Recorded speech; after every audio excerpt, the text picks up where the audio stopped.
Hello everyone and welcome to the Road Atlanta circuit for the final round of the 2019.1 South African simGT series. I'm Jason Holden-Jones and I'm joined in the commentary booth by Daniel Haynes. Welcome Daniel. Yeah, great to be here. Looking forward to it. I think it should be a pretty exciting race. Last race of the season. Plenty still to play for, even with Jim Clark wrapping up the solo championship. There's still so much to look forward to with the teams championship for sure, so we'll be keeping an eye on that. Yeah, absolutely. And we've got 4 teams still in it, realistically, if my maths is not failing me. And we'll keep tabs with that throughout the race.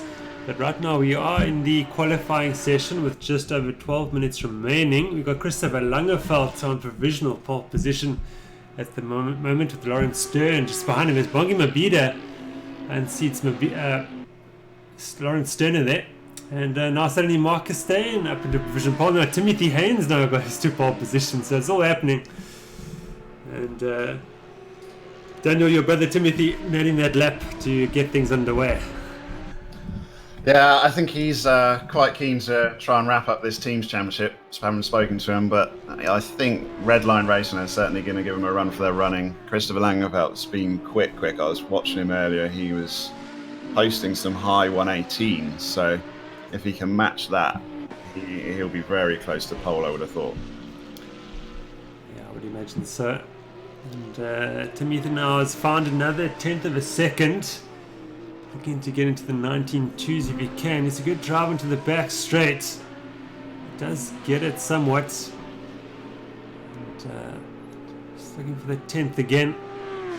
Marcus Steyn, of course, just what is that, 6 1,000ths of a second behind Haynes. And Devon Lisher right there as well. Wow, the times are really tight this evening. Yeah, there's some really good performances in LCQ as well. Really, really tight times. Everyone that got through. I mean, there was 4 or 5 guys all within the 19.5s. Henry Rowe had an outstanding lap to get third in LCQ. I was well impressed with that one. Yeah, and Timothy Haynes now improves to 19.242, just further cementing his campaign in the session. And Marcus Steyn, what is he up to? He's on an out lap, or about to start a flying lap in fact. Devon Lisher is a second down his best delta. He won't be improving this lap. That's for Nick Hodgson. Looks like he's put it into the wall. Abandons that. But Christopher Langeveld now, he's about to start a flying lap. The traffic in front of him. In fact, slowing down there slightly just to get a bit of a gap to the car in front. But let's see what Langeveld can come up with now.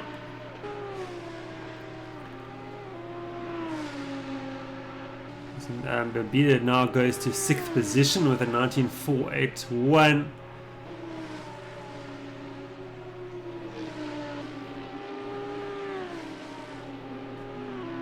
Peter Holden-Jones goes to 10th with a 19.740. So this will be Langeveld's first attempt, if I'm not mistaken. Let's see what he can do. So you've got the top 10 drivers all split by only a third of a second. It's absolutely incredible. That shows a lot of practice, at least. Yeah, everybody, I think, wants to finish the season with a bang. And, well, I knew I wasn't doing this race, but I did 3 or 4 laps, and I didn't get anywhere close to those times. So it would have taken me a hell of a lot of practice to get that sort of speed, I'm telling you. Henry Roux mentioned he did over 300 laps in practice, and it really is showing. And great to see Henry 100%. Roux in Division 1. And let's see what he can do this evening. Jacques Boerter now up into 12th position for Black Widow. He's having a fantastic debut season as well. Yeah, when he started midway through as well, didn't he? That's correct, yeah. Yeah, every race has been solid work.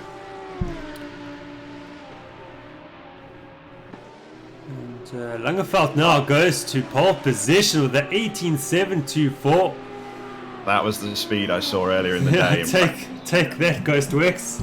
So Haynes and Steyn have a lot of work to do if they were to overcome that deficit. Wow. That's a fantastic lap. I was going back through a couple of the old streams on SimRace SA, and the times are so much quicker this year. I do think apparently that this new layout is a little bit more friendly on the curbs, but nevertheless, I mean, they're knocking over a second off the existing times.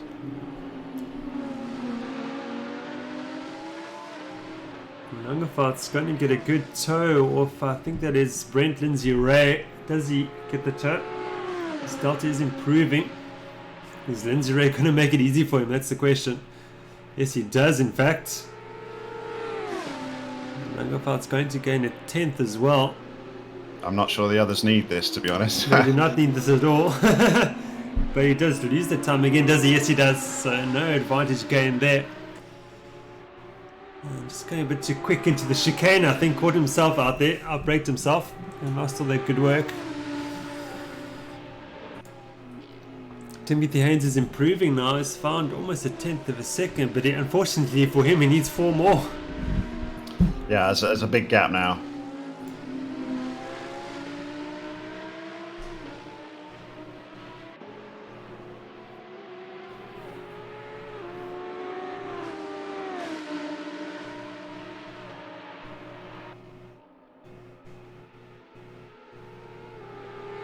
Timothy Haynes there, sneaking a draft off one of the other Ghostworks cars. Interesting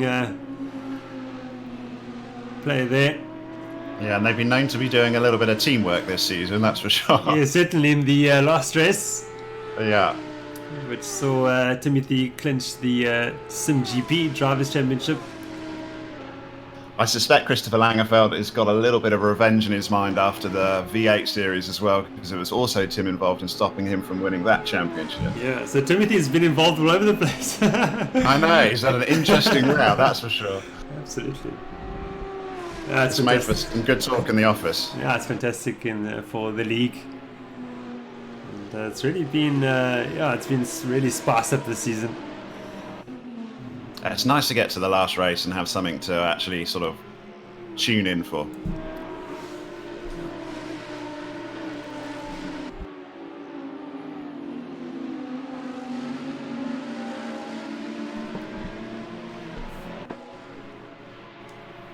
Timothy's not going to improve that round. Let's see what Christopher Langevaart's doing. He's on an outlap, I think. Devon Lisher is about to start a flyer. Let's see what Devon Lisher can do. This is Langevaart's teammate, of course. And Redline currently leading the team standings for the moment. And I would say the favourites to take the championship, but Ghostworks is right there as well. I think I worked it out that if Ghostworks were to get a 1-2, that's the only possibility of them taking the team championship by sure. Otherwise, they need to rely on a mistake from one of the Redline guys.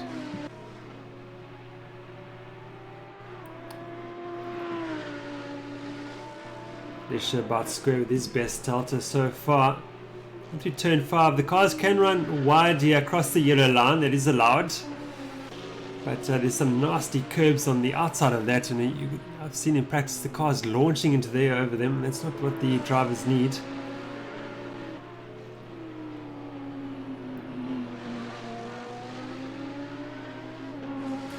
Lisher not getting the drive out of that corner that he needs. What's Marcus Steyn up to? He's about square with his best out as well.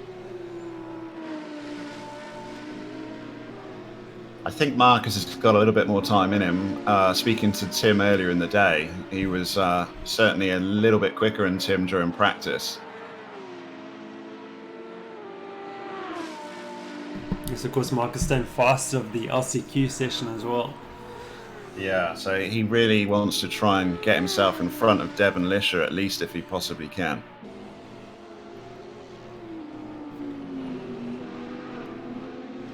It's a bit of a hesitation through the chicane, but he's maintaining his advantage. And this could give him third, could it? I think he might just be short. It's staying. Oh, it's close, but not enough. Talking hundredths of a second here. Mabita's gone up to 5th as well, so improvement for him. Let's see what Langevaart's doing. He will start another lap now, I think. He does. Timothy Haynes he will start on the lap as well. So everyone well in sync in this session. Nick Hodgson in 6th position. He's looking for an improvement. Lawrence Stern now up into 5th position. Good run by him. Here comes Nick Hodgson, currently in 7th position in the Dodging Towers BMW. Got Quay Claassens bearing down in behind him as well.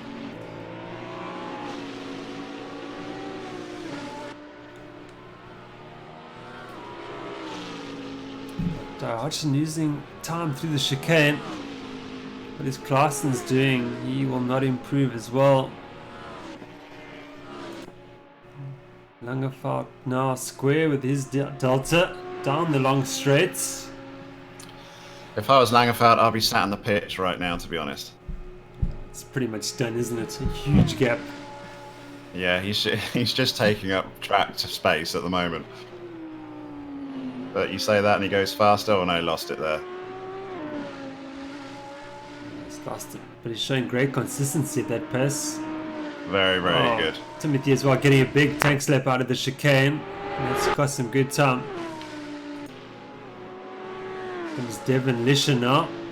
He's up, what, 2 100ths. Every 100ths helps by the looks of it in that little battle.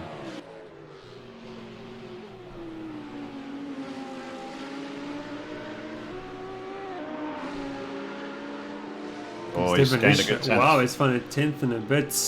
This could be good for second. Devin Lisher goes. So it's a red line 1-2 at the moment. This is exactly what they need to do to win the team's title this evening. And goes to work with Timothy Haynes and Marcus Stain. They've got work to do. Yeah, they really at least wanted to be splitting those two. Yeah. At least haven't got one of them. But that hasn't worked out so far. But wow, Daniel, the times are incredibly close. Look at that. I mean, apart from the first place, Christopher's got a little bit in hand there. The rest is ridiculously close. We're talking 4/10. It's 2 seconds from 1st to 21st. Not much further to 22nd. That's the entire grid. So that's absolutely incredible. But the standard all year in GT3, my last 2 races in GT3, you're going flat out as fast as you possibly can. You're hitting 99% consistency, but the problem is so is everybody else. So it really is it's world-class standard. You're getting close to world record pace almost every single race, week in, week out. And I think Langfast's called it today, and why not in qualifying anyway. And is anyone else out there? Lawrence Stern now, he's in 5th. Don't think he's going to improve this time around. Mabida up into 4th position. Good effort at the death. And that won't help Marcus. 2-1-2. No, that's is as well. So he split the Ghostworks cars as well. I understand Bongi has a drive-through penalty he has to serve. Is there a time when that can be done, or is he allowed to just do it any time during the race? He can do it any time during the race, just not at the obviously the pace lap and the final lap, but any time between. But realistically, if I was him, I'd be expecting to do that right at the end, try and pull a gap, try and pull that sort of drive-through gap, and then serve your penalty at the end. But we shall see. Yeah. So that's qualifying wrapped up. We're going to take a short break. Don't go away. Be back in around 2 minutes or so.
Hello everyone and welcome back to the Road Atlanta circuit for the final round of the 2019.1 South African simGT series.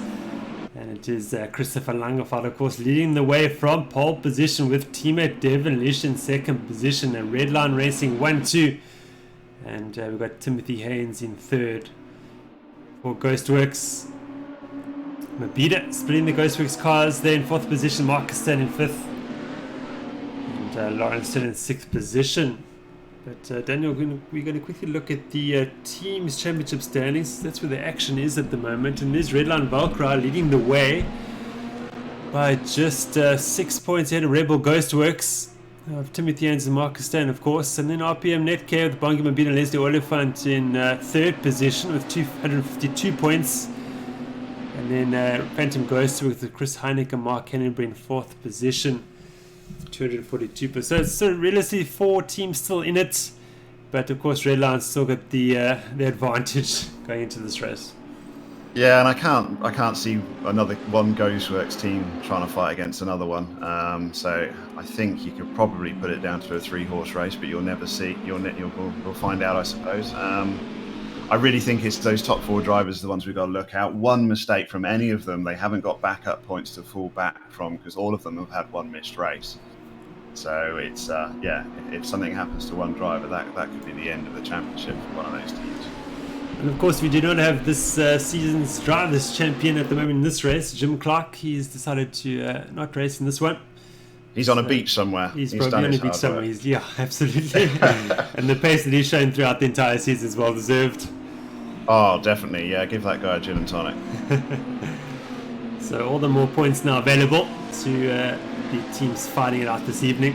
But Chris Langeveld now approaching the speed up point to get this race underway. 64 laps after this one to get to the end.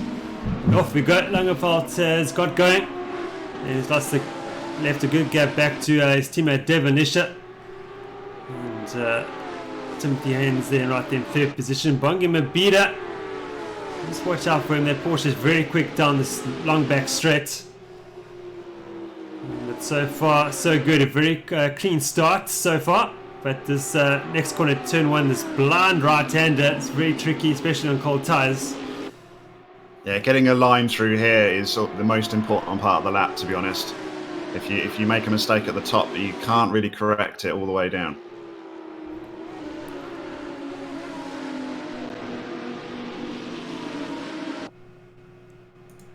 Got Marcus Stain now putting pressure on Bongi Mabida. Nick Hodgson there under pressure now from Quay Claessens. Here comes the Audi, contact. And I think the Audi's turned around. No, it isn't. So Claessen's keeping it, pointing in the right directions, but I think he's put a move in on Nick Hodgson, but he's got the better drive. Here comes Leslie Oliphant too, right behind the BMW, slipstreaming him. Oh, this could be dangerous. Of course, we're heading towards a very tight chicane, Daniel. Yeah, you don't want to be 3 abreast here, guys. Looks like they want to be. Let's see what happens now. Oh, so tight. Oh, he was doing so well. Unbelievable driving not to make contact there. But Claessen's the big winner there. He picks up a position, and so does Leslie Oliphant. Hodgson's gone back too. He won't like that at all. And he's got Mark Hennenbury and Chris Heineck line astern behind him. And here comes Jacques Boerter and the Black Widow BMW 2 just behind them. And Sterner's got Marcus Stain there for 5th position. So a big blow there to Ghostworks' championships hopes at the moment. That's not what they wanted at the start. Not sure what happened there. I wonder if Stain made an error. It's cost him. Wesley Frant's gone to 14th, as I think Boerter and Murray are down. Well, these cars are very close together as well. Duggan involved. Duggan currently in 19th position. And, very close. Sean Lario there too in the Simtech Porsche. So Leslie Oliphant's fallen victim to Hodgson too. So Hodgson getting one back. Correct fight this is. Oh, they're chained together, these 3 cars.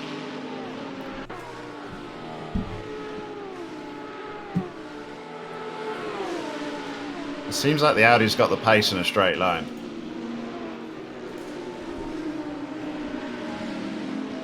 contact again. Oh, Hodgson turned around slightly. He's done well to keep pointing in the right direction, but I think Jacques Boerter went off there in the background, but he's recovered nicely.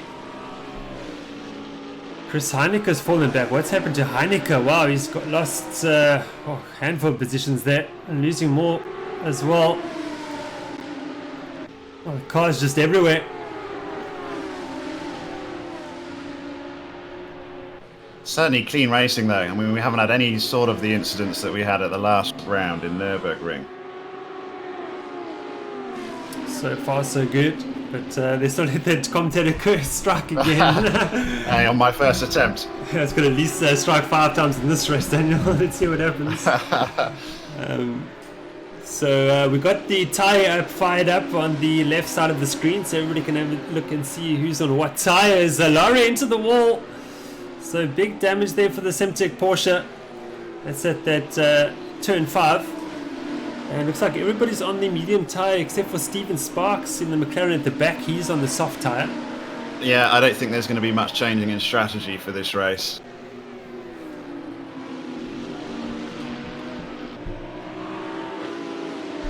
To win a GT3 race is purely down to lap time and speed. GP this season, definitely you could gain places with strategy, but GT3 is just too close. We are now watching Lawrence Stern in 5th position. And Marcus Stan desperately wants to get back past him, but Stan, of course, bringing Quay Claessens along with him. Yeah, I assume Marcus must have made an error to let Lawrence get past, because it seems to be holding him up a little bit now.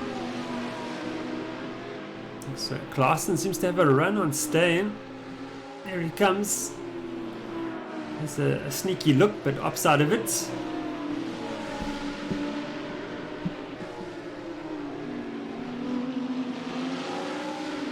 Good drive out of here, and the real passing opportunity on this lap is at the end of this straight.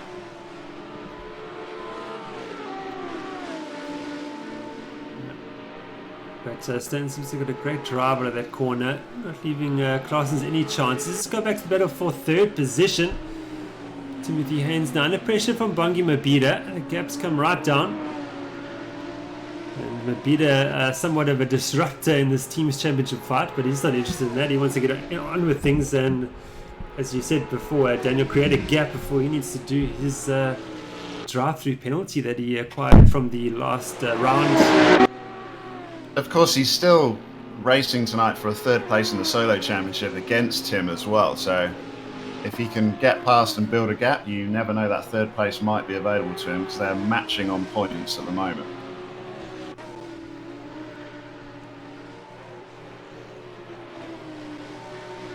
Oh, Timothy's run slightly wide. I think it's cost him over.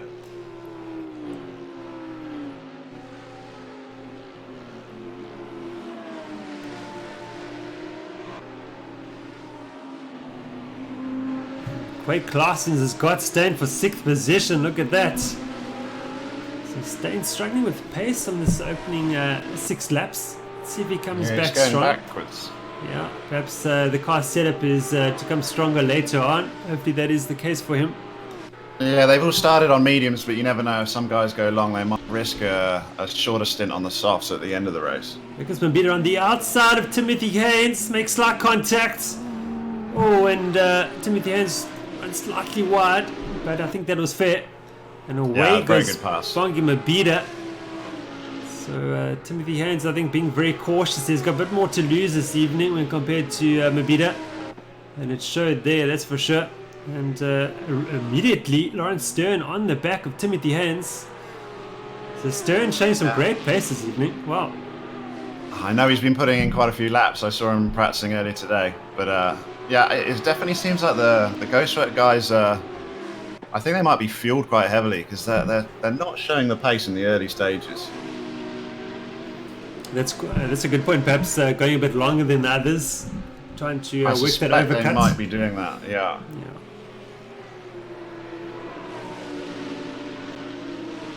Christopher Boerter's now up into in fact, Who's gone down? Raymond Duggan's fallen to the back. What's happened to Duggan? Let's go have a quick look. Looks like he's had an off at turn 1.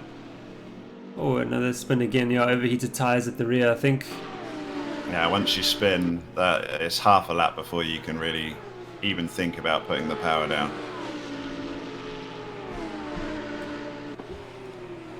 So things going the way of Redline Valkyrie. Langeveld leads team at Lisha. They've got a 5-second gap back to Mabida. Yeah, they're doing all they need to do. The gap's building. Lish is holding on to Langeveld as well, so he's showing great pace. Marcus Staines on to mount a challenge towards Claessens.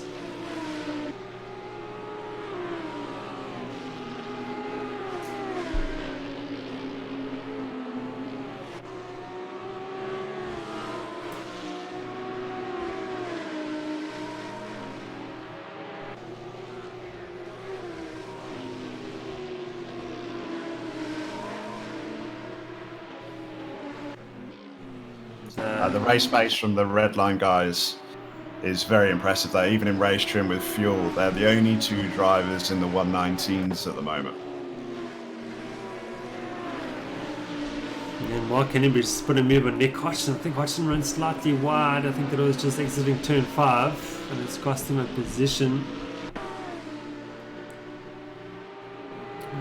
Reyes had an off as well. Looks like he might have been into the wall. Sean Lario has made up a position on him. And there's Reamer under pressure now from Rue.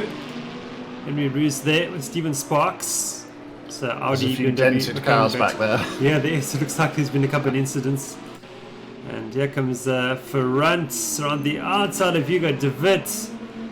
De Wit's going to try and come back at him now. Big slide there by Ferrant, but he does well. And Ferrant cements that 12th position.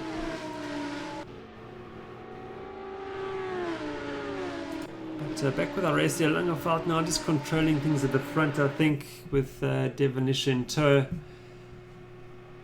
And these 2 are now 5.5 seconds ahead of third place man Mabida. They're doing all they need to do at this point. And Henry Roos past Stephen Sparks for 19th. Rudy Murray into the pits now, perhaps to repair some damage, I wouldn't be surprised. Perhaps he's going to try and fuel up and get to the end with 1 stop. Stein now falling off the back of Claessens.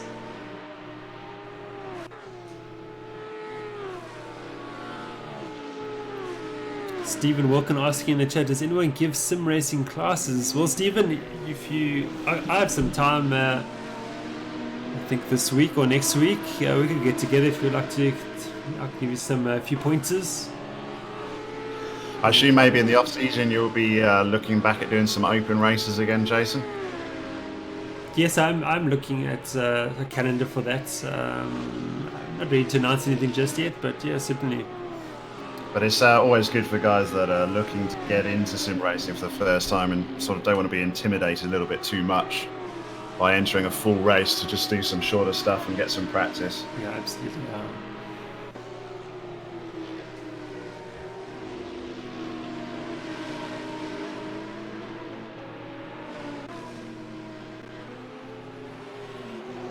Had a new fastest lap of the race by Christopher Langeveld, 119.6.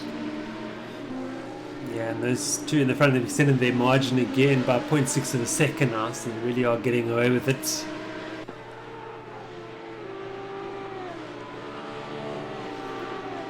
Staying now, just keeping in check there with Claessens, and Claessens has moved towards Sterner, so we're soon going to have a 3-way battle for 5th position.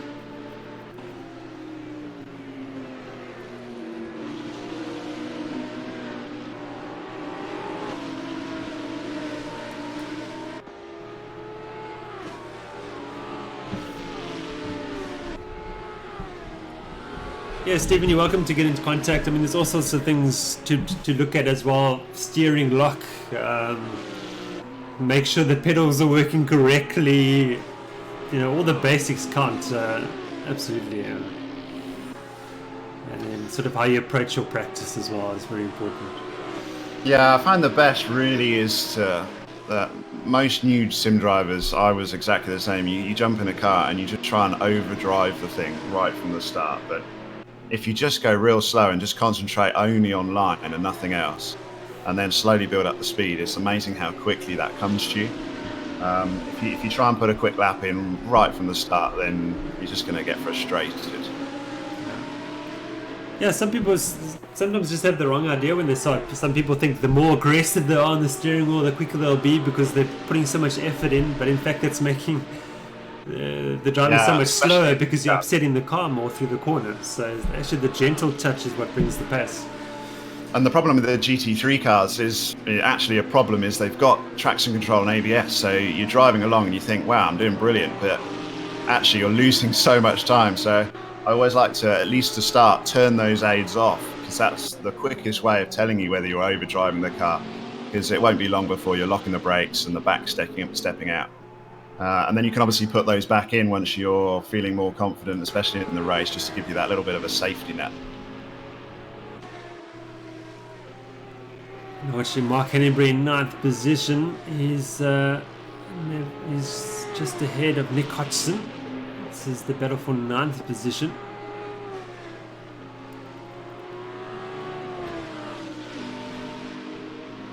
These two getting close all the time.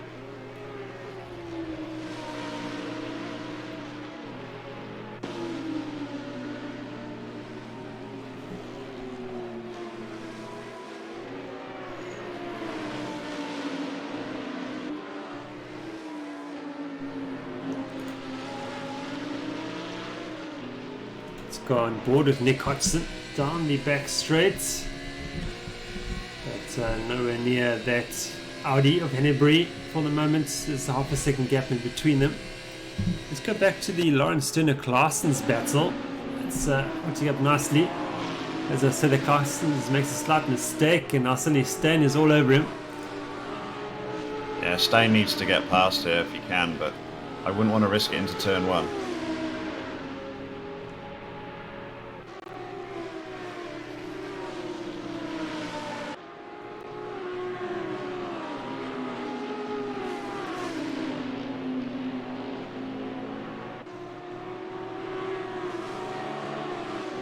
These 3 cars are definitely the closest on track at the moment.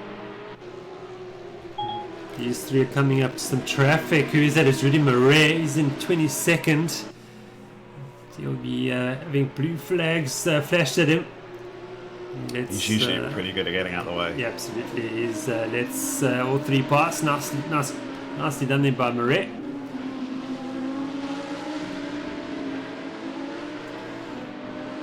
Of course, Daniel, your teammate at Volante, and you two wrapping up the simGP Driver, the Teams Championship title, rather. Congratulations for that, by the way. That's absolutely fantastic. Yeah, thanks for that. I mean, GP racing is certainly what me and Rudy like the most. We enjoy it. Certainly Rudy, I mean, he doesn't particularly drive GT cars very often, so I think he's just doing this one for a bit of fun. But in a GP car, he's incredibly consistent. And that's all that was needed this year. That was such a difficult car to drive, that V10. Race was just, well, I personally had a nightmare in pretty much every race. Hot lapping was a lot easier, but it changed so much. Whereas the GT3 cars, you can certainly be a lot more consistent, I think. Yeah, what a fantastic battle here between Marcus Stain and Stern. And in fact, Quake Claessens slipping past Stern after he made an error into the chicane. But Stern's has been able to keep Stain behind him. But a lot of side-by-side action, especially through turn 1. Fantastic stuff.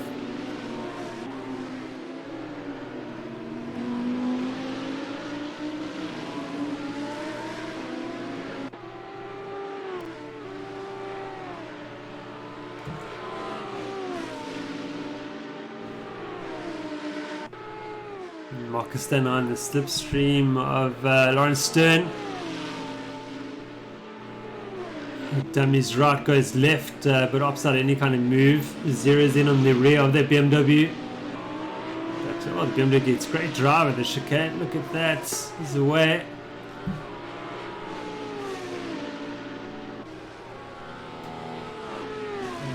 the Mark Hennebury, Nick Hodgson battle, just 0.5 a second in it. You follow Nick, you'll always have a good race. He seems to be involved with every race I've seen.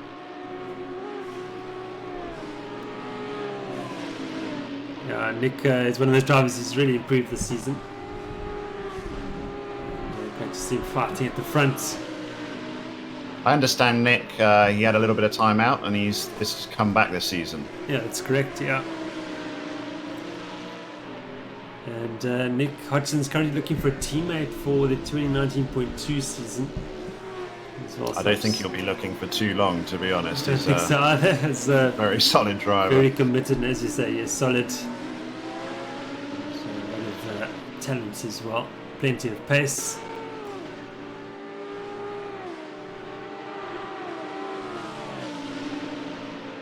And these two now approaching Rudy Murray, of course, to put a lap on him. So Murray does very well. Early on the brakes, lets them both past.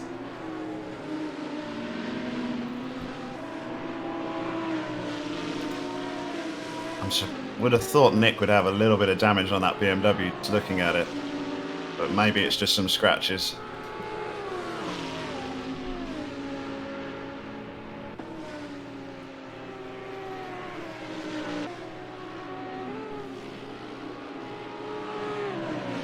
Hodgson just a bit better through that first turn. Oh, someone's gone off. Who's that? I think it's Oliphant, is it? Yes, it is Oliphant now. Down to 8th position. Hodgson now feeling the pressure.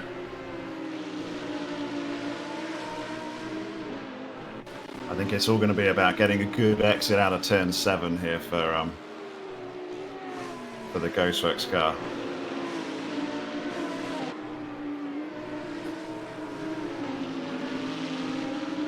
So important to get a good exit out of here, because this is your one main chance on the lap to pull a pass. Doesn't quite look like he's close enough.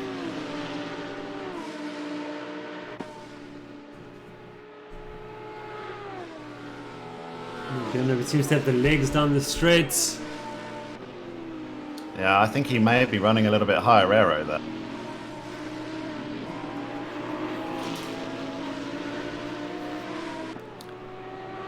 Battle to look out for is the Jacques Boerter Wednesday Ferrand battle, especially as Boerter didn't run slightly wide. Here comes Ferrand, got the run on him up the inside. Boerter allows him room, and through goes Ferrand into 11th position. So a good move there. Sean Laurie just behind them in the simGT Porsche, but he's a lap down in fact. Boerter and Heineke.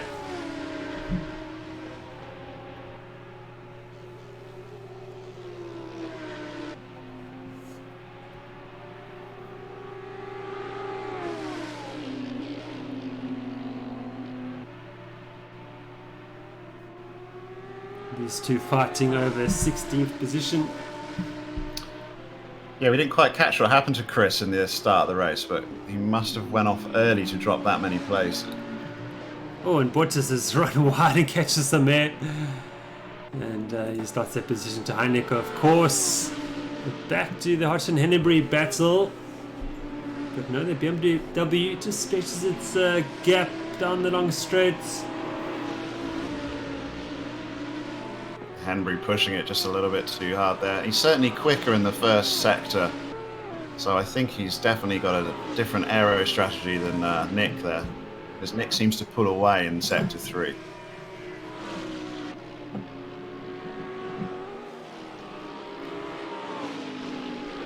Raymond Duggan's got Stephen Sparks for 19th position. And Sparks suddenly 3 seconds behind him, so that does point to a mistake.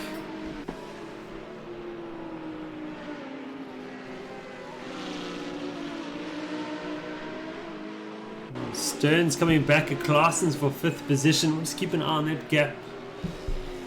And Boerter's coming back at Ferrand 2 for 11th.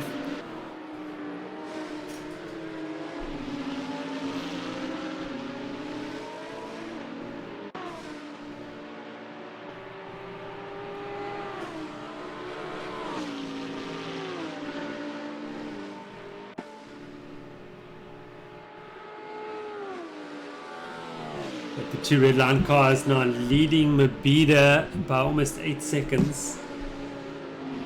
And Mabida's just starting to put a small gap towards Timothy Haynes as well, so Tim doesn't want to let that gap get too big for the solo championship. It's obviously nowhere close to what a drive-through would be yet, but obviously we're only 19 laps in at this moment.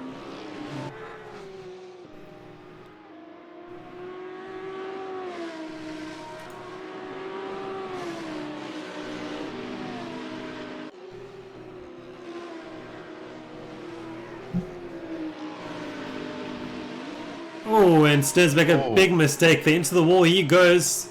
Where's Marcus just about to say, Here he he's comes. driven so well. Yeah, that's all it takes. Yeah, that's a difficult corner. I did that myself in my 4 laps of practice at least twice. Because you're coming off that fast, I think it's turn 5, and then it's sort of off camber, and the curb pulls you in if you're not careful. Yeah, your steering goes like... Yeah, and you got those big curbs as well that can catch you out if you go too far right. You're a passenger at that point if you just take that corner just a bit too quick.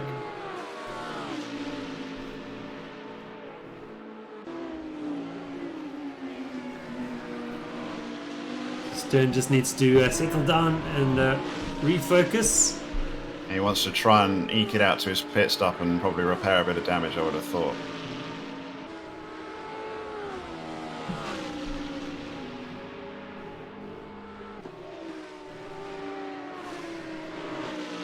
Licious coming back at Langefeld somewhat. That gap's down to 1.7 seconds now.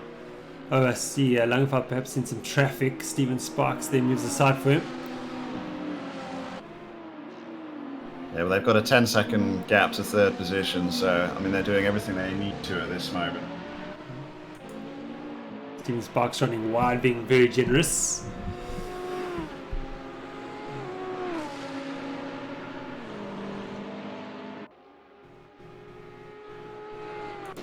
Yeah, but yeah, the car's pretty much close together, but not close enough for a good battle at the moment, unfortunately. No, surprisingly, I thought there'd be a lot more passing down this back straight, but it seems like, for whatever reason, they're not getting a good enough draft through here.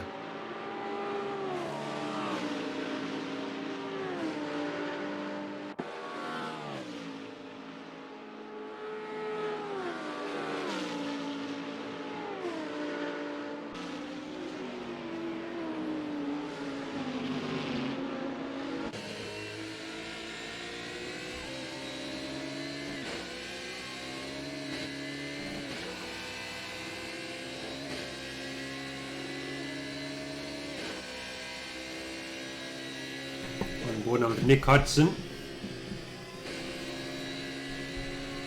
Approach the unsighted right-hander now. You see Oliphant using a bit more curb than Hodgson. I think as a general rule of thumb in a set of courses, you try and avoid the curbs wherever possible, but if you can get a bit of curb, certainly on those S's is going to gain you some time. The Audi and BMW pretty much dead even through that first sector.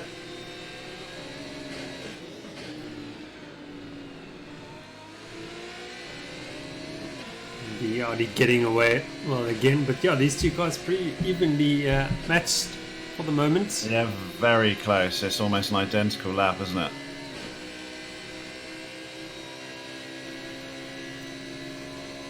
Langefeld does a 99. Great race pace. Yeah, he's got his fastest lap down to a 19.5. Still, Langeveld and Devon Lish are the only 2 drivers to have put a lap in the 19, so showing their dominance.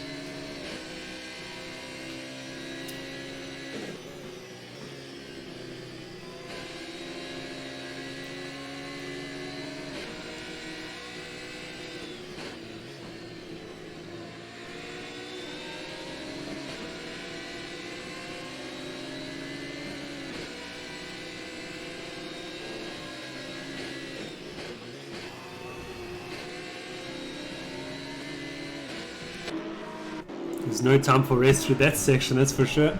Left, right, left, right. Yeah, I think after 65 laps, when the concentration sort of starts to wane just a little bit, that's where it could get a little bit interesting through those S's, because I think you've got it nailed, and then that one corner comes on and just can bite you if you just lose that concentration, just get your lines just a little bit off. I always struggle in the last 10, 15 laps. Difficult to keep your speed for the entire 90-minute race. And Peter Helden has hidden off at turn 5. He's slow.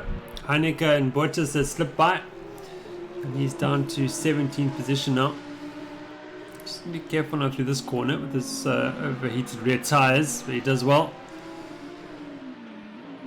Suddenly Claessen's has got Mark Steyn for company again.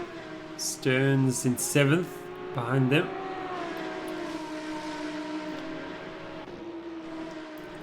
Oh, someone off there. That's Steven Sparks. He's down in 20th position. Oh, a lot of damage to that McLaren. Yeah, that's going to need a pit. Can he get it back? Causing too much drama. Oh, there's that curb again. Bottas has got Heineke again for 15th. So these two just can't get enough of each other in this race and the last race as well. There's some V8 series. I found this in GT3 this year. You seem to find your window of speed, your lap time that you're capable of doing, and you end up battling with the same guy for a good 60 laps. It makes it interesting between the two of you, but you do seem to find a nemesis on track, if you like. Suddenly, Marcus Steyn is right with Claessen's again. This all Audi battle developing.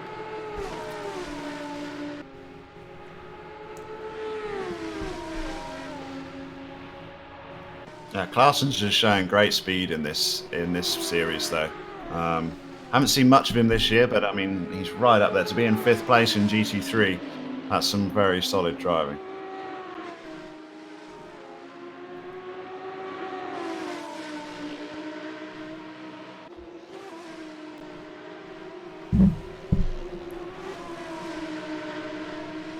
Of course, Quay Claessen's the famous keyboard and mouse driver. Of course, he's got a steering wheel pedal set now, but that's how I started, and he was very quick as well. I said to him, send me a video. It's not true, but he did send me a video, and he's very good at it, in fact. I find that unbelievable. What gear has he got now? We can't make sure he gets too good a gear, otherwise he'll just beat all of us.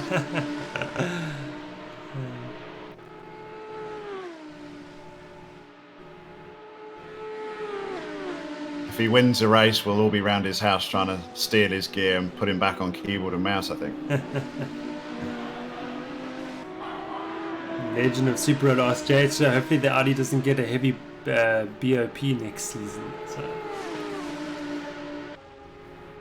Yeah, it's been very even this season, I have to say. We've had tracks that have preferred some cars over others, but over the sort of a whole season, I haven't really felt that there's one car that's been significantly better than any of the others. Yeah, I think the BOP has been pretty close this season.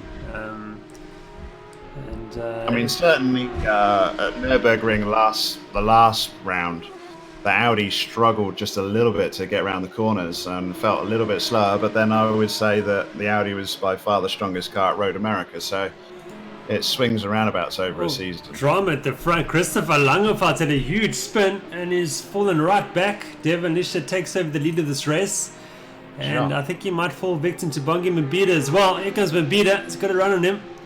So I think Langenfeldt is getting it wrong out of the that corner there before this long straight. And Langenfeldt now is trying to come back a bit if he can. He needs to be careful now. No, Mabida cemented that position. I don't think he needs to worry too much because obviously Mabida's still got to take his drive-through penalty, but I wonder if he's got any damage on that Lamborghini. From what I can see, it doesn't look like it's too bad, if anything at all. Oh, contact into Mabida. Oh, another spin there. That's a difficult corner. Yeah, just like contact there, just unnerving the Lamborghini. Around he goes. Now he needs to be careful how he rejoins. That's a precarious position. Oh, Langenfeldt's left the server. Wow. So well, that throws the team championship right into it. Yeah, that's. I don't think there was that need to leave the server, but there we have it. Perhaps you got another issue, but yeah. It was risky. You don't. Turn 1 is not a corner where you want to be going 2 abreast. No. Okay, so now Devon Lisher leads this race ahead of Mabida, Timothy Haynes, and Marcus Stan. I'm going to do some maths quickly and see what happens. I don't think that Langevelt's got a points to fall back from another race, has he? No, he missed the Road America round. No, he doesn't. No. So yeah, he really shouldn't have left there. No, he shouldn't have. He still had plenty of time.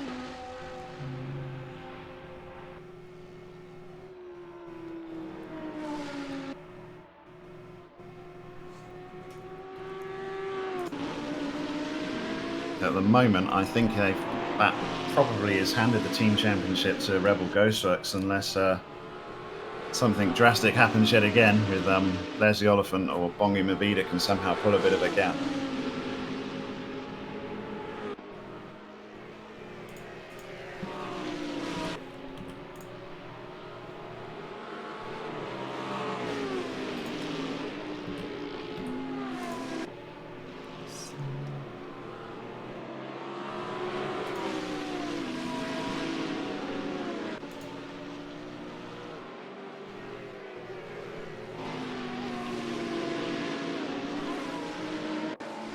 Yeah, I think at this point, Tim and Marcus just need to make sure they finish this race, and then they'll have a very good chance of ending with the team's championship. Yeah, so as things stand now, if we had to finish the race now, Rebel Ghostworks would win now with 346 points.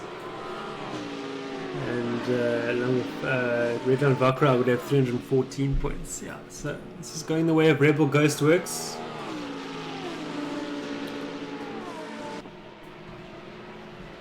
So all they really need to do is hold station and get to the end, and they got it. Yeah, they just need to stay exactly where they are. They're doing plenty.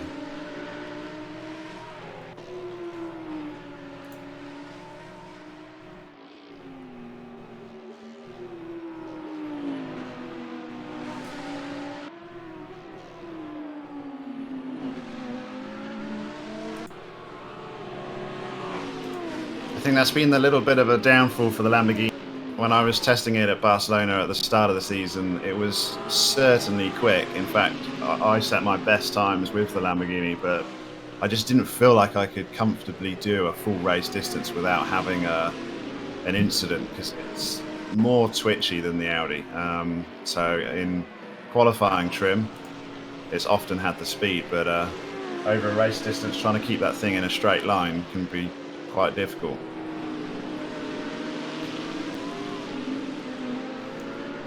So we've got a great three-way battle here for 6th position.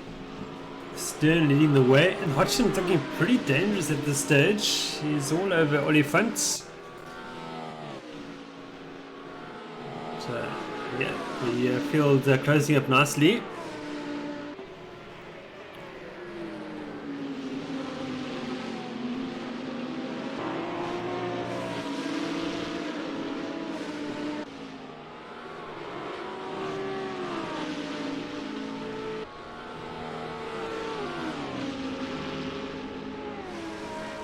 In the rear, they're doing a good job just staying out of the way, letting the quicker cars past, a lap down. On the board now with Nick Hodgson once again. In front of us is Leslie Oliphant and Lawrence Stern, of course.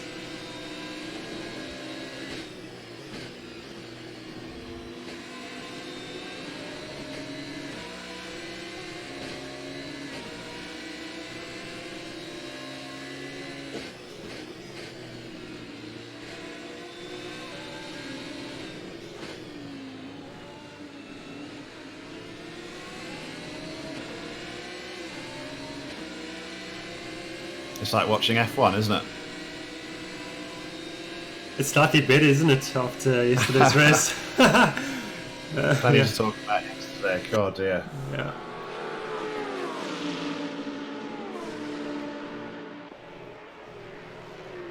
Goes up now into the chicane. They're driving very well. A slight wheel there by Hodgson has cost him.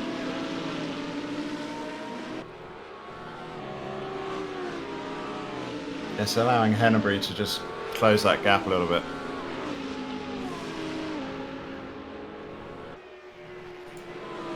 Sterner is consistently within a second of Claessens, but he just doesn't seem to be able to find any place to make a pass. Oliphant now much quicker for that last corner. Oh, big wiggle there again from Stern. Hangs on to it. Great driving. And Hodgson closes up too. And as you say, Daniel, here comes Mark Hennebury to make it a four-way fight. That's what we want to see. Yeah, Mark's always incredibly consistent when you look at his consistency figures. So any battling up ahead, he'll always close that gap.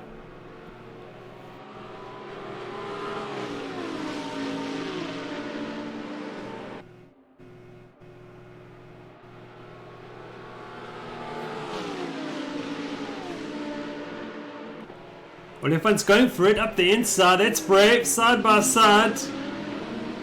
No, Stern shuts the door. Okay, Oliphant's got the drive though. Up the inside he goes. Stern runs wide. Into the pits goes Hodgson. That's interesting. Oh, contact. Pushed him wide. Oh, across the circuit. Oh, he almost collects Hennebury. But I think he just went through a bit too quick there. He didn't want to give the pass up and he just didn't lift off. Yeah. Literally balls to the wall stuff there. Yeah. Okay, so Hennebury's got one eyes after Oliphant. And Hodgson to the pits, interesting enough, at this sort of halfway stage. Yeah, we should start seeing some pit stops for everyone staying on the medium tyre. I'm just interested to see whether anyone risks going a little bit longer and then putting a quick stint in on the softs.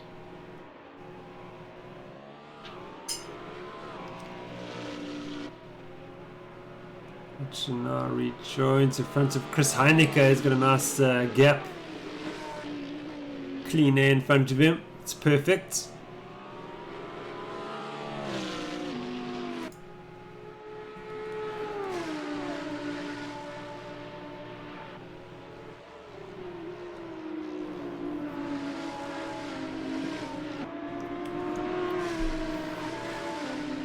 And staying always within that 1 second window of Claessens and seems to be pushing him closer towards Haynes, so that gap could be closing up as well. We can end up with a three-way fight for third.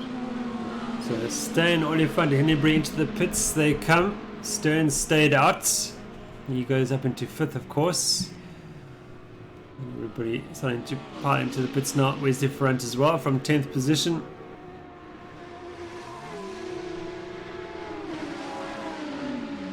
So Steyn wasn't going long. No, he wasn't. It's a bit of general lack of pace at the start. So he gets on now.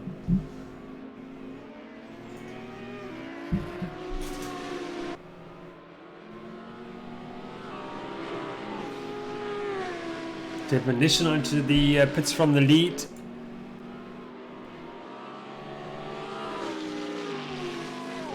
De Wit, Heineke, Bottas, Holden-Jones into the pits.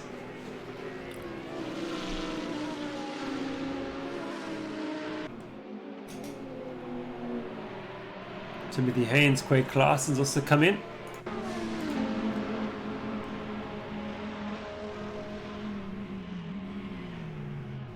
So it doesn't look likely that we're going to see any split strategies. No. Most people feeling that the medium tyres is the only tyre to have on this track. Seems much of the same, isn't it? Yeah. Okay, interesting enough, Babita stayed out now. He's got 24 seconds on Devon-Nisha. If he can get some clear air, he's just got to try and concentrate on building any sort of a gap, knowing that he's got to lose those seconds at the end of the race. Do we have any idea what a drive-through costs here? No, we don't. I'm assuming it'd be in the region of a 20-second penalty. I would think so too, yes. But let's see how long Mobita stretches out for that. Porsche's very good on the medium tyre.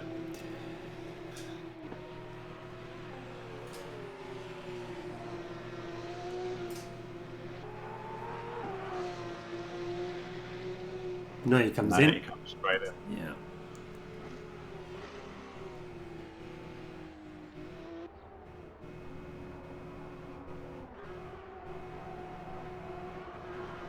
And Giray and Hennebree together, but Hennebrie's made that pass. Henry Roux and Holden-Jones together as well. This is over 17th position. Raymond Duggan now into the pits. In comes Henry Roux. And Devon Lishanar regains the lead of this race on lap 34 of 65.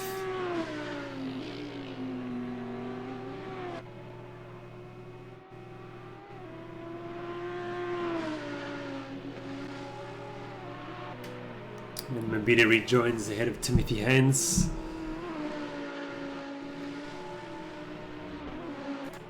So there's only 3.5 seconds between them now.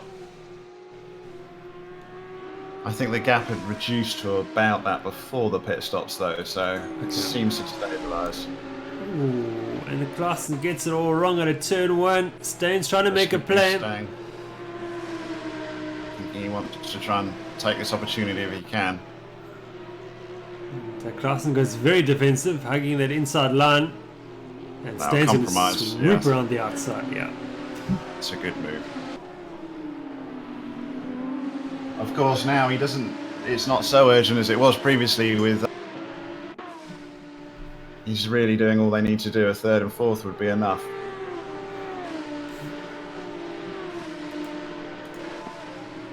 Number 5.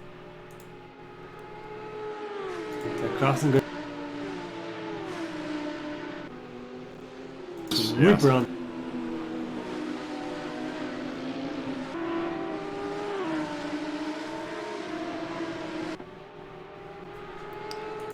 Stern's got Buerta for company.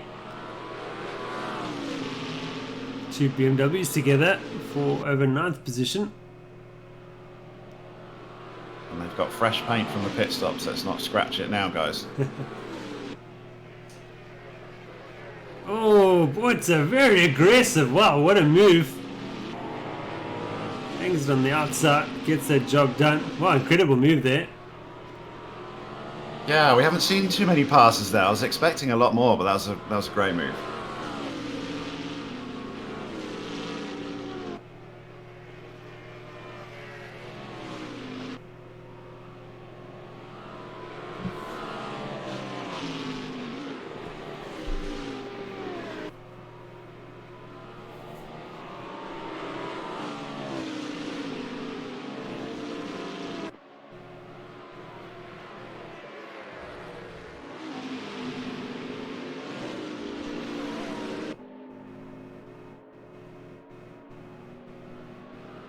Here comes Stern now. Run to pay back the favour on the outside. Oh, he does well if he keeps this around the outside. What a move. What a move that is, Daniel. Well, these two are really going at it. Yeah, I think he might be drafting him down for this same corner pass, but looks like Stern's managed to pull a better drive out of that turn 7. The wider exit perhaps just allowing him to get a better drive, straighten up the car sooner than Buerta. Drive out of turn 7 is so important if you're in a battle on this circuit.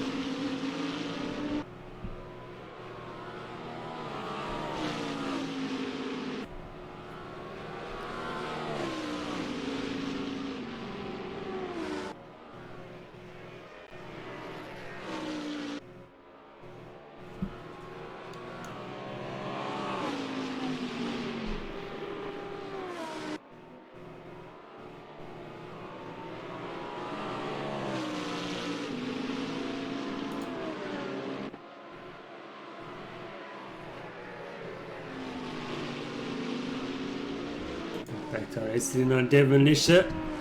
controlling things now, almost 15 seconds ahead of Bongima in second position. Yeah, he just needs to keep his concentration now and just manage the pace if he can. It's easier said than done, I know, but he's got the gap that he needs. He doesn't need to take any undue risk, especially coming down through the S's.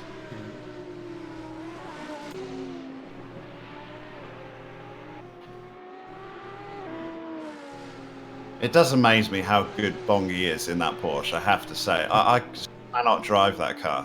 Yeah. It feels so alien to me. Yeah, I think he's stuck with it for a good couple of years now, in fact.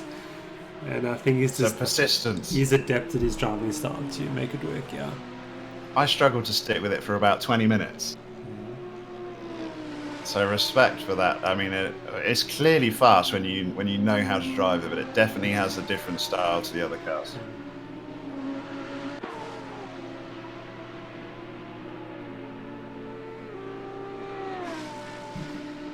Timothy Haynes doing what he needs to do in third position to wrap up this team's title for Rebel Ghostworks.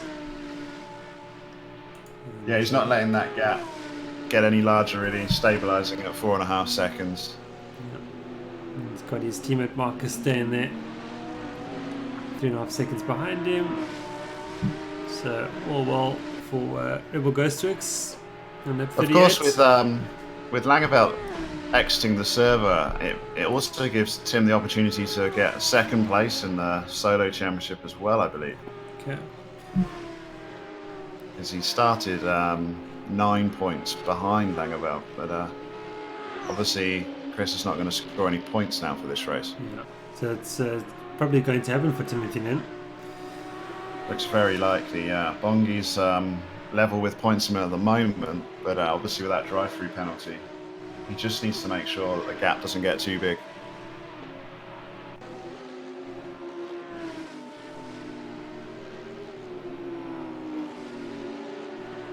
A little bit like Hamilton yesterday, just stay close behind. That's it. Yeah, so my take on the Hamilton-Vettel incident was I just feel that Vettel was out of control. He didn't really have a choice as to what happened after he went off the grass. And no, so I agree with you. Ended up where he ended up, and I thought it was very I also harsh. understand Hamilton's position at the end. He goes, well, I didn't do anything. I didn't make a mistake. Yes. So he also wasn't to blame. But I do think the stewards stole the last 10 laps of the race for us, because, I mean, Hamilton was never going to even attempt to pass. Yeah. Which was a shame because he was in DRS range. I think he would have had a couple more goes. We would have maybe seen some racing. So I know. I feel that we were sort of robbed of the fight of the season. Quite frankly. Yeah, 100%. It was lining up beautifully. It was perfect for the last sort of 10 laps. Yeah, all season we've been waiting for that exact situation to happen, and you're sort of cut short, unfortunately. Sean Laria now leaves the service, our second retirement of the evening, coming on lap 39 of 65. It's actually quite good. If we look at the attrition of the other races this season. And, yeah, we'll see what happens. I think, in fact, Ferrari's formally appealing the decision, so I don't think it's quite over just yet. But, oh, are they really? I saw the interview afterwards and they said there wasn't much point in doing that, but I think social media has sort of had a bit of a play as well. So yeah.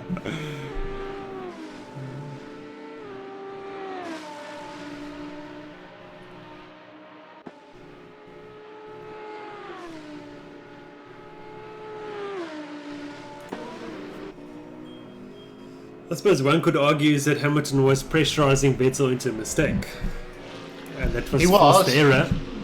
And on any other circuit, Hamilton would have just driven around him, but the wall was there, so it wasn't any other circuit. No, so just the fact that Vettel kept it off the wall was incredible for me.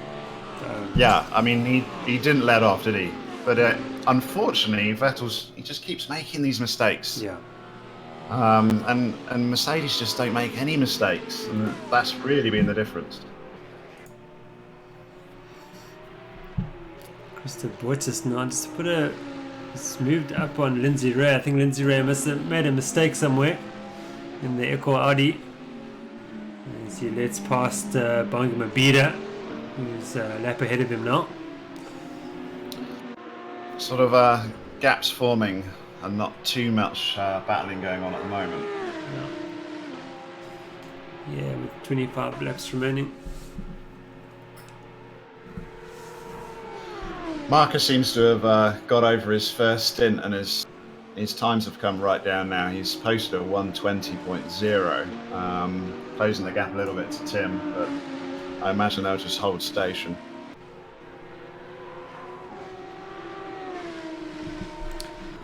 And we have got someone waiting outside our booth there, Jonathan Bentz. We'll try and get him in here for a chat. Let's see if I can drag him in here. Welcome, Jonathan. Are you there with us?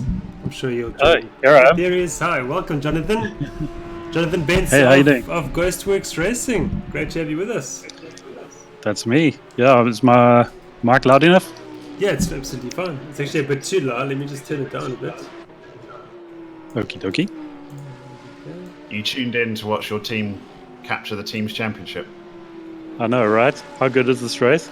I think it's I would like to see whether you would tune in if Redline was first.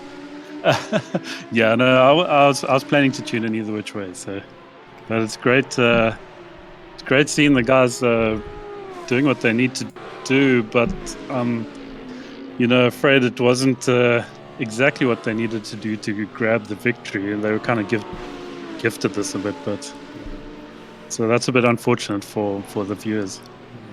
Yeah, unfortunately, we'll never know whether Langeveld would have managed to come back. I mean, the sad thing is he didn't need to win the race, Christopher Langeveld, to get the championship. It's true. He just needed a sort of top 5 finish would be fine. And I'm not sure he was certainly capable of getting that, even if he had fell back a few more places.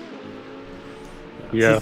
So tell us, Jonathan, did the guys come into this race with a good feeling winning the championship, or they just come into it and just go for it and see what happens? Look, there's been a bit of pressure behind the scenes. It feels like a pretty big team championship to win for us. So we've been placing a lot of pressure on the guys. The guys have been placing a lot of pressure on themselves, and they've been pushing really hard to do well in this race. So spirits have been high, but the stress is there, man.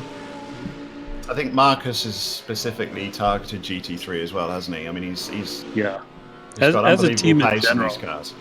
Yeah, as a team in general, we did decide to focus 100% on GT3, and then GP and V8 were always our, secondary championships.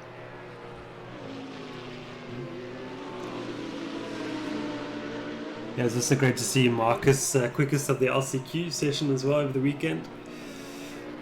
He loved that. Yeah, the guys, they pushed hard on that. I think that's definitely an advantage to actually getting into Division 1 via LCQ. You just seem to be a lot more sharp, where you have to put that time in to make sure you get through in those limited spaces. Yeah, that's for sure. And, it's a good thing the feeder series brought a few of our other drivers through earlier, because, we're running on 6 drivers at the moment. If all 6 drivers had to do LCQ, and there's only 7 spots available, that makes it pretty tough to get the whole team through on LCQ. Yeah, usually there's only 5 spots available, so you could potentially fighting within your own team for the spots. Yeah, and that's not on. So we'll always make sure that we're pretty covered there. Yeah, LCQ has been so close. I mean, hundredths of a second determines who goes through to Division 1 or not. So it's been a great aspect to the championship. Yeah, I love it. But the times when I've had to get through to Division 1 with LCQ, I often actually find, when you're in the race, you've done a lot more laps. Maybe that's just my lack of preparation for GT3, that when you've cruised through in an earlier round, you just tend to have Thursday, Friday off at least. Yeah, I completely agree. I think that the guys that have to do LCQ, I think they push a bit harder on the prep. But yeah, as a team and as a whole, we push quite hard together. So the guys that are involved will work pretty well together in preparing for the races. So overall, the team preparedness is pretty strong in general. Yeah, and it's important to have a teammate you get on with as well. I know Tim gets on well with Marcus.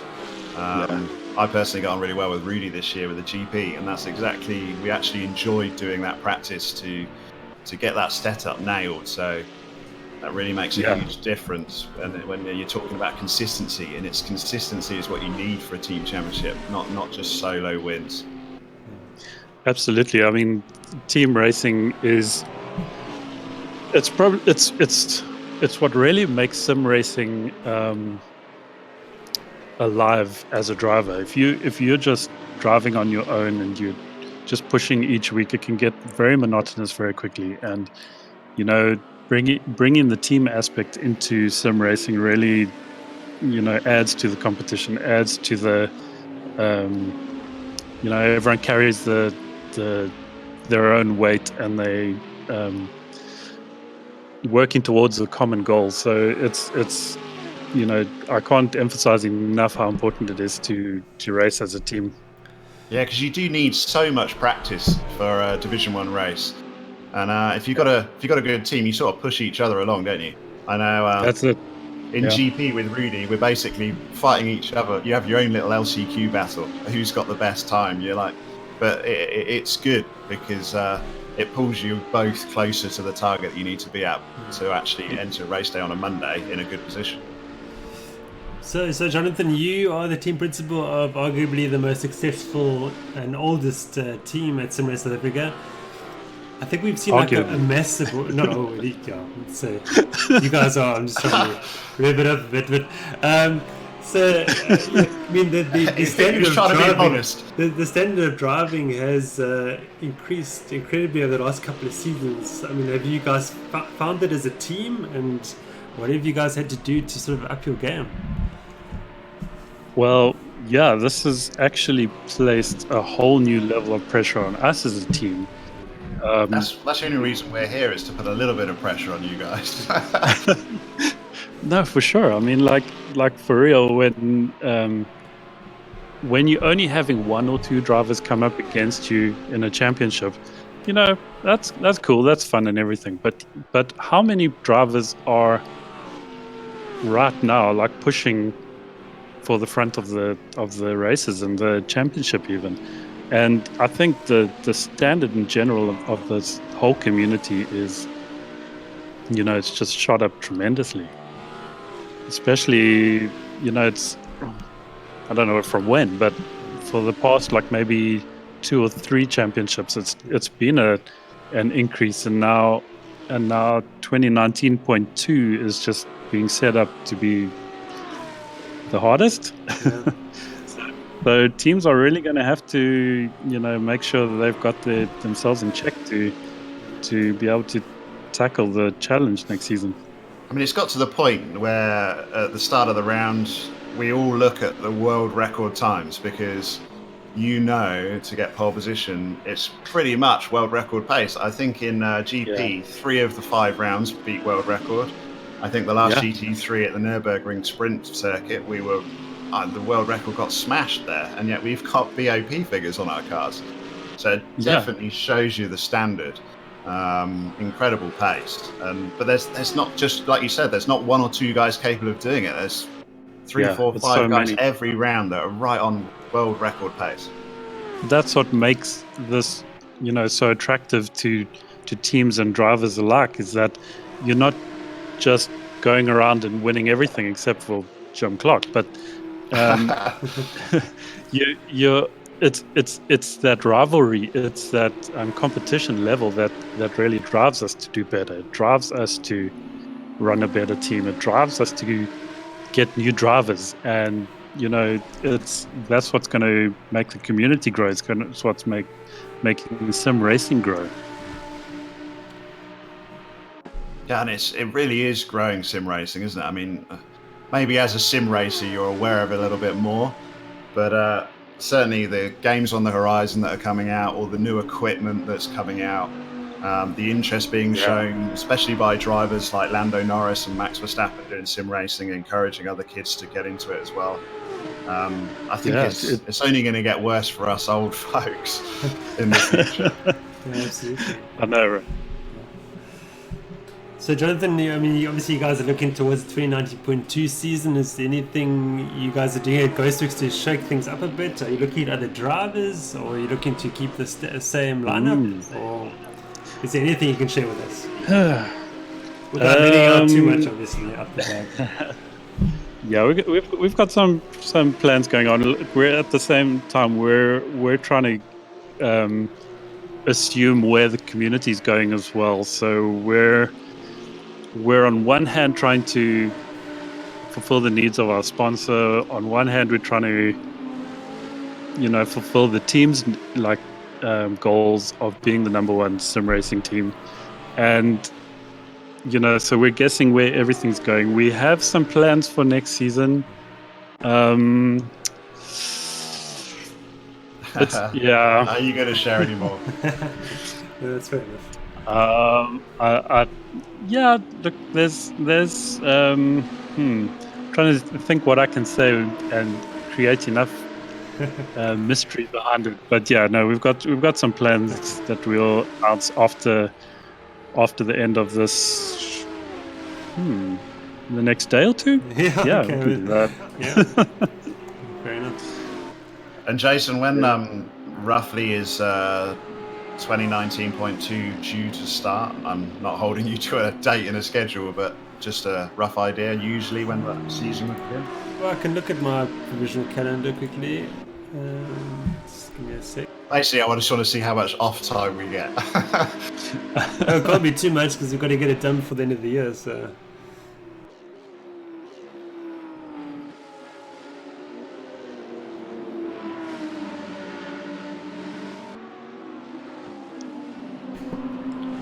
I see these two, Stain and Haynes, have got very close together now. I'm sure they'll just be going along in a little train. Okay, so we're talking, so the first round, the first race, sort of on the 8th of July. So okay. Yeah, so now I go down. Also, really not much time off, eh? There's not much time, no. Because we need to get it all done for the end of the year as well, so... It's not a lot of time, though. That's cool. That's cool. We need that. Yeah. We need that that push and that drive. So I think, I need to get my ducks in a row straight away as well, so everybody else can get their ducks in a row too. And I will be working on things this week. And try and get everything released as quick as possible. Got all those liveries to make again. Some more than others, obviously. Yep. So we've got a bit of a battle here for 9th position. Boita and Ferrand together. Just a 0.4 in it.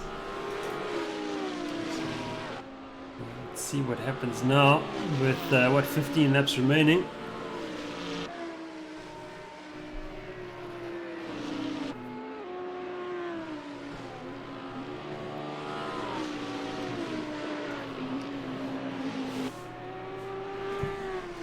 So Embiid has managed to get his gap to 9 seconds, but it's unfortunately still not going to be enough. I'm just wondering roughly where he would come out at.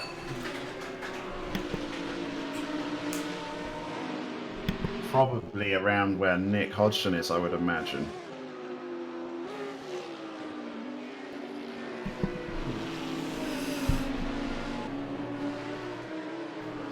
And Jonathan, we've seen Bashir Jadwat having a bit of an off period. Will we see him back for the new season, or how are things looking that side? Oh, wait, sorry, repeat that, please. We've seen that Bashir has had a bit of a break over the last couple of weeks. Yes. So will he be back for the new season? How are things looking there? He will be back for the new season, but it is on. It's he was. I'm trying to think how to say this as well now.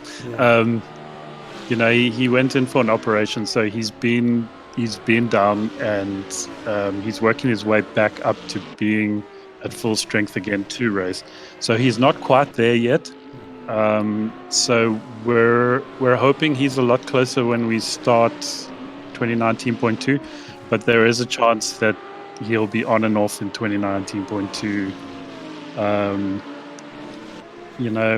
We're not putting any pressure on him or anything to hit a specific date or anything, so that's cool. We'll, of course, yeah. So we should see some extra grid slots for Ghostworks, I think, and I think we will not be in the same look and feel, should I say? Okay, wow. Okay. So things should look fresh on track. Okay, wow. So the speculation can now start after things are said like that. Fair enough. Yeah, for sure. Yeah, we're great. We're looking forward to seeing how things work out. That's great. Yeah.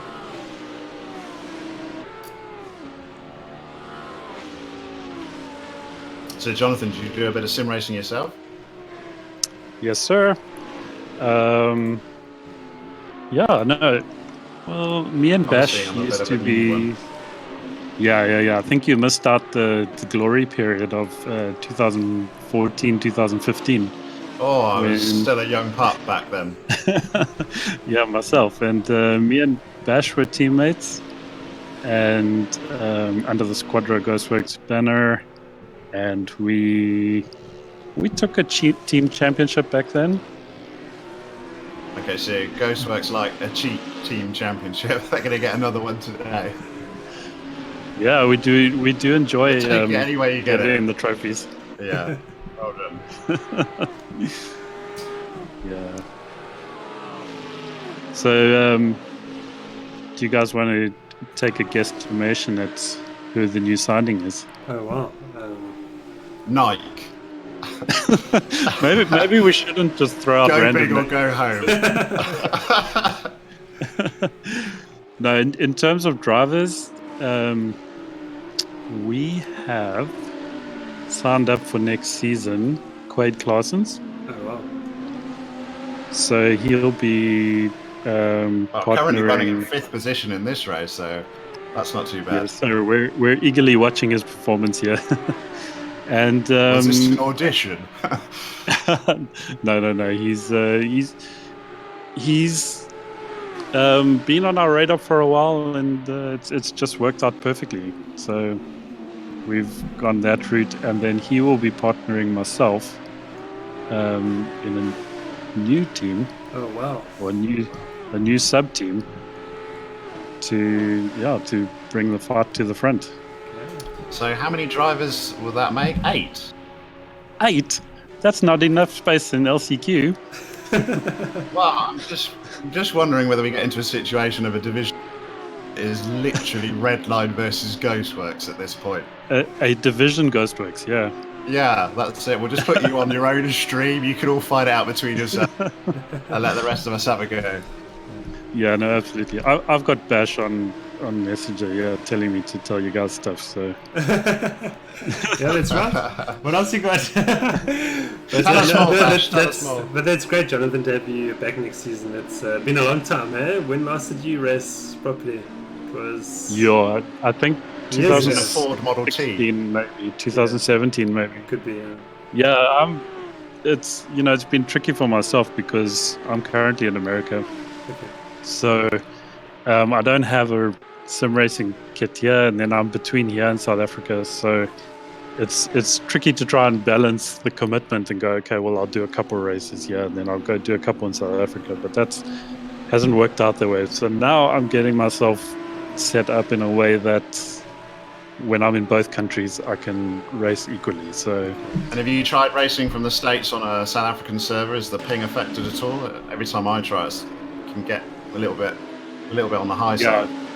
I don't think I'll be hitting the sub 10 ping, but no. But if I'm correct, it should be around. It should on iRacing you can about be 100. Nearly. Oh, I think it's getting more close to sort of 250. Yeah, let's hope it's not that bad. Yeah. Might want to do a few tests. Anything under sort of 300 is fine as long as it's stable. That's what I used to race with. I mean, as long as it's stable, it's not jumping up and down. It's totally fun. Actually. No, in iRacing on an American server, I will usually 280, but it's absolutely fine as long as you're on a stable connection. Absolutely. Yeah, that is the joys of sim racing, where you're not having to track bullet time and hit boxes. That's right. Yeah, true. So, unfortunately, that little bit of ping issues this season, when you get dancing Back to the Future cars. Yeah, as long as it's stable, like Jason says, then we'll be okay. Excellent. So new liveries as well for Ghostworks, I assume. Oh yeah. Someone's got to make 8 liveries. Well, it's a good thing we got YeloDesignCo doing all our liveries, eh? Oh, I'm not sure. 8. Shameless plug. Shameless plug. Oh dear. Well, it's on the last stream. There's the logo, so I mean, it's not really. You're getting charged for this stream, Jonathan. Send me the invoice. I'll put it on my tab. There we go. Yeah. So we got a big fight here between Jacques Burt and Wesley Front, side by side in the chicane. Front looks like he's going to get the move done. Is he? No. Burt is going with him. Defends well. Side by side. Wow, runs front wide. Burt and he lost another survives. Place. Yeah. Here comes Sterner slip by Front as well. So wow, lots of exchanges there through the chicane.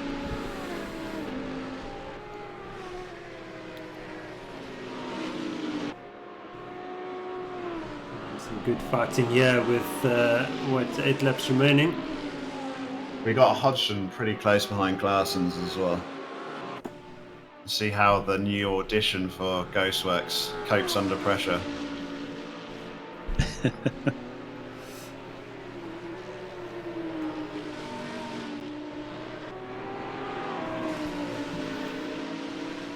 So do you have signing fees, Jonathan? We're interested how it works. We're going to have transfer fees in sim racing South Africa too. Yeah, we should be charged team fees and license fees, and it's kind of we do contract our drivers. We implementing contracts, and I know that sounds like it's overly complicating systems, but as soon as sponsors are involved, as soon as real money is involved, as soon as a sponsor wants value for his his input into the team, then we have to hold our drivers accountable for finishing races, for one, making sure that we don't have situations where you score 0 where you could have scored something. Yeah. I think it's important to try and finish a race. Obviously you worked hard to get into a Division 1 race. There is good points for last place in a Division 1 race. Yeah, absolutely. And some people argue that maybe it takes something where you're trying to just have fun in playing a game and making it too serious. But I don't know, it's competitive, it's esports, it's something we have to start dealing with. And are you looking at doing anything outside of SimRace South Africa, like some international events, or mostly focused? Yeah, I think as a team we do need to increase our international presence. We haven't targeted anything yet, but we will as soon as the timing is right. We're not just going to jump out there and just sow our wild oats per se, just for the sake of it. So we'll be methodical in what we choose and the direction that we go.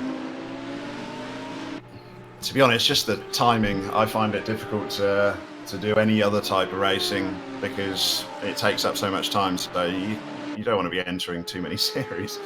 Yeah, no, you definitely don't. So we've got to balance up what our drivers are committed to, and as a team we'll watch that, and we'll make sure that our drivers aren't overly committed and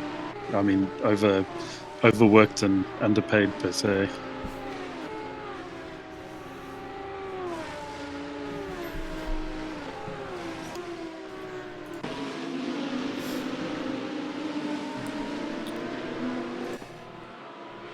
Yeah, I think that's what you just said, that Jonathan is correct. I think we're sort of everything's getting a bit more serious now, but things have to be put into place to manage that how serious it's actually getting, and also let people know what's expected of them as well.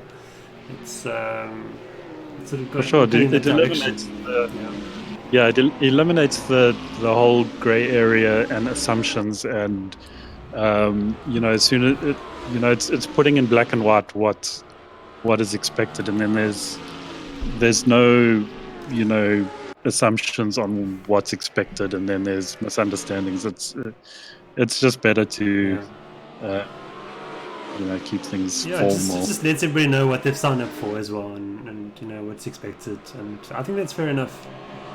Quite frankly. For sure. And, going forward for next season, obviously we don't know what the formats will be next season quite yet, but is the idea to have certain teams focusing on certain championships? I know this year trying to do all 3 championships for me proved pretty difficult. I might not do that next season. I might just try and focus on 1 or 2. I think the standard gets so high to try and be at the top end in all 3. It's a lot. It's a big time commitment, basically.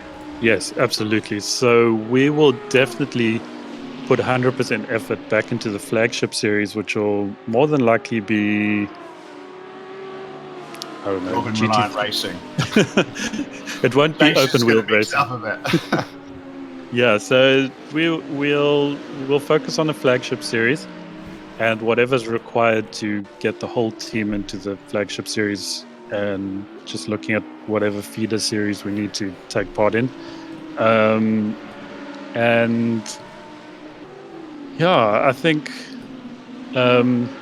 we won't go all drivers for all championships. We can't. I know, for example, Gabriel next season, he's back, and he will be pushing just 1 championship, so that'll more than likely be flagship, and then certain other drivers also won't be able to do all 3, but then I'm sure there will be drivers who will do all 3, so we'll just place the drivers into the championships that they can cope with. Yeah, I think that's a great way of managing the team as well. Yeah, and get everyone tell them what their focus is, and otherwise, if your focus is everywhere, you can't, as if Yeah, sim racing burnout's a real thing. Absolutely. That's why I'm sat in commentary right now. You're doing a great job, Dan. Cheers. I see Marcus I've had a really relaxing weekend, had my feet up, bit of popcorn, watched the Formula 1. And let everyone else stress about the race prep. Exactly. I see Marcus has taken Tim for P3. Yeah, that happened a couple of laps ago, I think, in the chicane. Just got past him. Coming up to the end of the race now, and Mabida needs to still serve his drive-through. Yeah. That's slowly grown throughout the race, but I mean, it's never going to get to the 20 seconds minimum you'd need, I don't think. Well, certainly not now with 3 laps to go. Yeah, it is quite impressive what he's doing with that Porsche this season. Unbelievable. Well, every season. Yeah. Is he always in the Porsche? I think you'd have to crowbar him out of it. I think it was this season and previous season. Before that. Oh, really? I thought he said he'd done it for about 4 years. Yeah, it's been sort of 3 or 4 seasons, I think, that he's been in that car. Yeah, I think Porsche only came in last year. I was starting to think he was sponsored by Porsche. Just so they can have at least one car on the grid. It's a great idea. Let's action that. We'll all be driving around in Audis. Lawrence Stoney is driving the wheels off their BMW, trying to find a way by Jacques Boyd in 9th position. He's had a pretty eventful race, Sterner. Amazing stuff. Wesley Ferrand's catching up to them as well. So a nice 3-way battle here for 9th position.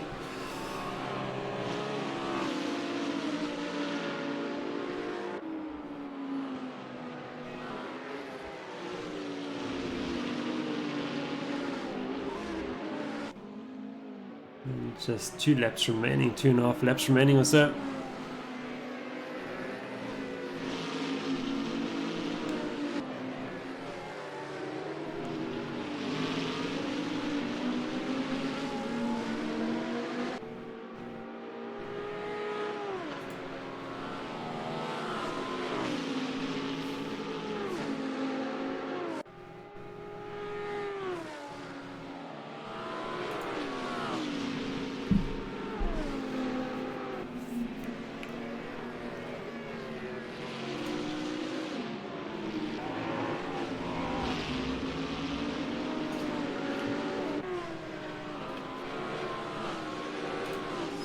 Devonish now leading by 19 seconds ahead of Bongi Mabida with Mark Stenson in third. Yeah. This would be Devon's first win, certainly Division 1 win. I believe he only had his first podium a couple of races ago. Could be his maiden victory, yes, this evening. Yeah, he's driven absolutely perfectly. Yeah. So he's just got a lap and a half remaining now to take his maiden victory this evening in the South African simGT series. Approaching a bit of traffic now. I think it's Wesley. It's the Wesley front, Boita and Stern battle.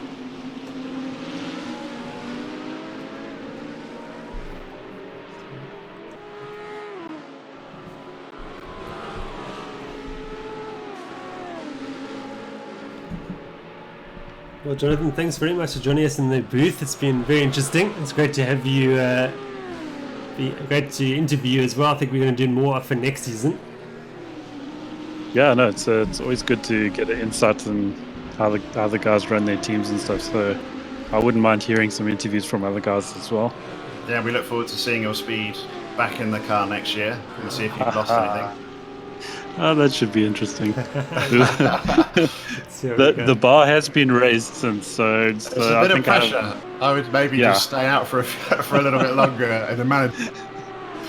Yeah, exactly. Yeah. We've got to get Jason back into it now. Exactly. I don't know who will commentate. I'll drive and commentate at the same time. Yeah. Oh, that's how good I am. Yeah. That'd be impressive.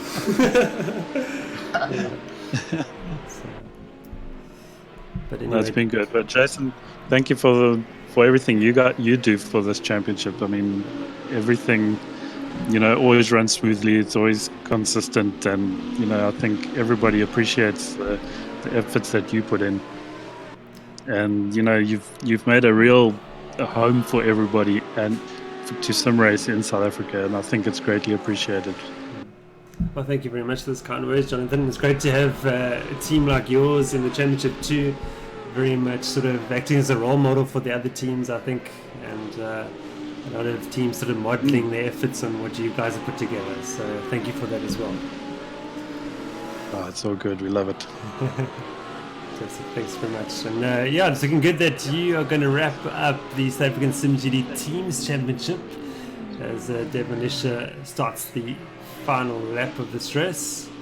Whereas, no, you started the final lap, yes. I was like slightly confused. I was expecting Bongi to maybe come through the pits in this lap as well, but maybe he's forgotten that one. Yeah, I'll just have to...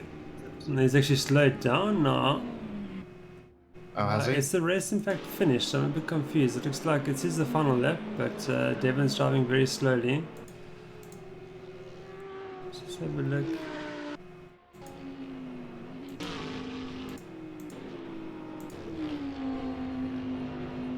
Now Bongi's dropped back on my timing screens. Yeah. Marcus Stanley. I think it's the end of the race. I think there must be a timing issue. But anyway, Devonish I think wins this race. Bongi Mabida, Marcus Stanley in third position, and Timothy Haynes in fourth. That wraps up the team's championship for Ghostworks Racing. Congratulations to them and to you, Jonathan, of course, as well. And Nick Hodgson finishes in fifth position. Quay Claessens gets sixth. Leslie Oliphant in seventh. Mark Henbury, eighth position for him. Lawrence Stern in ninth, and Jacques Boita rounds up the top 10. So that was a fantastic race, and Well, it's fantastic to have you, Daniel, join me in the commentary booth. It's absolutely been fantastic. And also thanks to you, Jonathan, for joining us. Yeah, pleasure. it's been great. Thank you. Thanks for having us. And yeah, that's a wrap on the 2019.1 South African simGT series from me, Jason Holden-Jones. Thank you very much to everybody involved this season. It's been an absolute pleasure organizing such a championship. And I'll be working tirelessly away to get the 2019.2 season information out as soon as possible. And yeah, I'm sure I'll be making announcements within the next 2 weeks or so. So until then, all the best, and we'll see everyone next season. Goodbye for now.